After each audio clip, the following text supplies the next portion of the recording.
I'm Rebecca Ryan King, and I want to talk to you about how you can explain stopping to a child. So stopping, as most speech pathologists would know, is when a child is supposed to say a fricative and they're stopping that airflow and it's substituted with another sound. Now, if right now your brain is stopping and you're just processing and thinking about everything I just said, then this is a really great example of what it might be like for a child who doesn't get it, who doesn't know what we're really talking about, and who is being told to say these sounds or say these words, but they don't understand the rule or what they're supposed to do.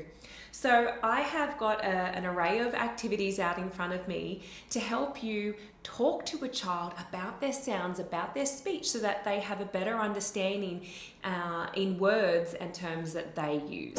So first of all, let's get our terminology. I usually like to explain that some sounds are long and some sounds are short. Sometimes I might use a little visual like this, little caterpillar, and we talk about how, there are long sounds, but, if I take this away and I'd show them that this looks really, really short, and that would look kind of funny, wouldn't it?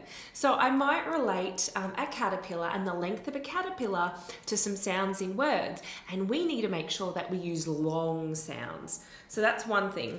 Another thing I might talk about is air. And I talk about that there is some sounds that have long air and some sounds that have real short air. Now that usually isn't enough, and I like to have some activities. So something I love to use is this. He's my little dog. It's a Stretchy toy, but you can stretch it out and you can talk about sounds needing to be long or sound longer. So when you're providing cues back to the child, you might say, our sound is really long. Listen. I want you to use your long sound when you say sun, sun. And if they say a short sound instead, if they say done, I would squish this little squishy toy or stretchy toy together and say, that sounded too short. I think you need to make it longer. That's one thing. Another thing I like to use is whiteboard markers, and I have this table here and I can draw on my table and wipe it off, which is very, very novel for kids. So I might get two different colors or just one, and I'll draw the lines to show the length as I say the word. So let's say if it's fish, I might do it really, really, really long and obvious F sound at the start so the child can hear it, and I'm drawing at the same time that I'm saying the sound like this. You ready? Fish. And then if they say bish, I might go bish, and I'll say, oh, you made that really short. We're supposed to use our long f sound. Do you think you can make it longer? So that is something really nice. You might draw a straight line or short lines, but again, it's really making that concept concrete, long and short, and relating it to a child's speech sounds. This is a favorite of mine. I've got all these little magnetic toys and they connect together. So we might build a long sound like this, and then I'll use a single piece for a short sound. And I'll say to the child, we need to make it longer. Let's make that sound long.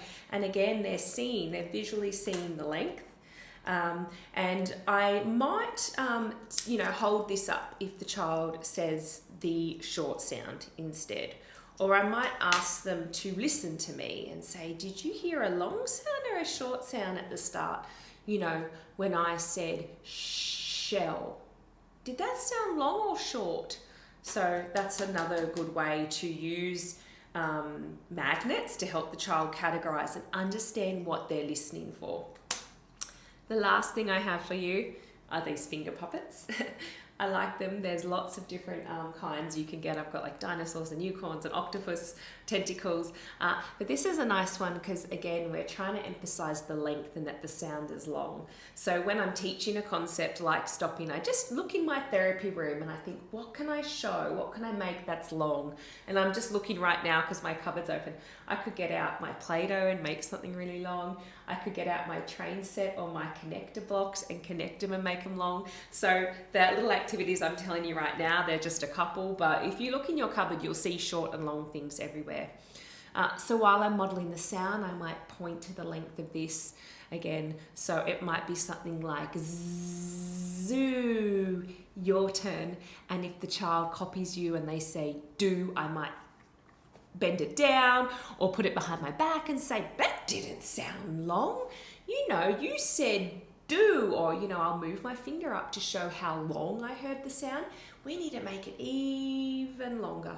So I hope that has just given you a couple of sparks, a couple of ideas, and I'm sure you're going to be looking in your therapy room now and you'll see long and short things everywhere. And remember, this is what we're using to help the child understand this concept and how to describe and categorize speech sounds.